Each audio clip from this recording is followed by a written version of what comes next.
I now give the floor to a representative of United Nations Watch. Thank you, Mr. President. 6 decades ago, in the aftermath of the Nazi horrors, Eleanor Roosevelt, René Cassin, and other eminent figures gathered here on the banks of Lake Geneva to reaffirm the principle of human dignity. They created the Commission on Human Rights. Today we ask, what has become of this noble dream? In this session, we see the answer. Faced with compelling reports from around the world of torture, persecution, and violence against women, what has this Council pronounced? What has it decided? Nothing. Its response has been silence. Its response has been indifference. Its response has been criminal. One might say, in Harry Truman's words, that this has become a do-nothing, good-for-nothing Council. But that would be inaccurate. This Council has, after all, done something. It has enacted one resolution after another, condemning one single state, Israel. In 8 pronouncements, and there will be 3 more this session, Hamas and Hezbollah have been granted impunity.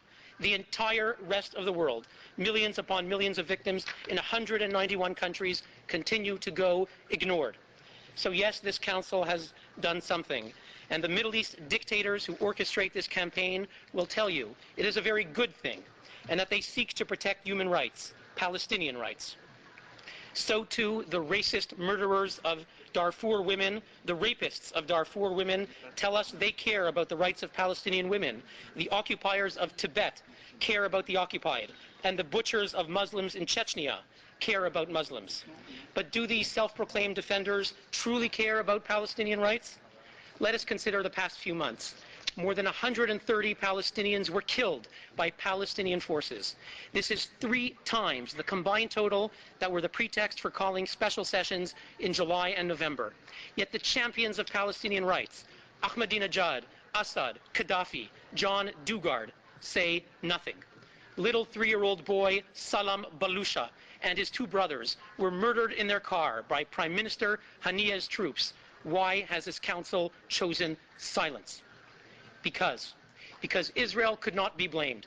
Because, in truth, the despots who run this Council couldn't care less about Palestinians or about any human rights. They seek to demonize Israeli democracy, to delegitimize the Jewish state, to scapegoat the Jewish people.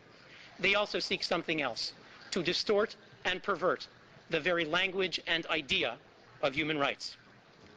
You ask, what has become of the founder's dream, of Eleanor Roosevelt, of René Cassin, of John Humphrey, P.C. Chang, Charles Malik, who assembled here in Geneva 60 years ago? Mr. President, with terrible lies and moral inversion, this Council is turning that dream into a nightmare. Thank you, Mr. President. Por primera vez. For the first time in the session, I will not express thanks for that statement.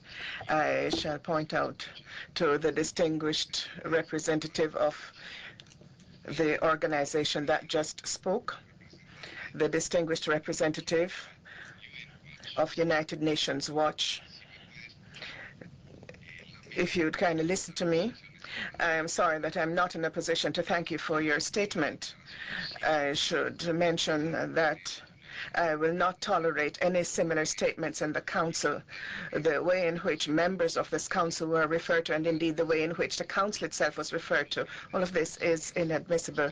In the memory of the persons that you referred to, founders of the Human Rights Commission, and for the good of human rights, I would urge you in any future statements to observe some minimum proper conduct and language. Otherwise, any statement you make in similar tones to those used today will be taken out of the records.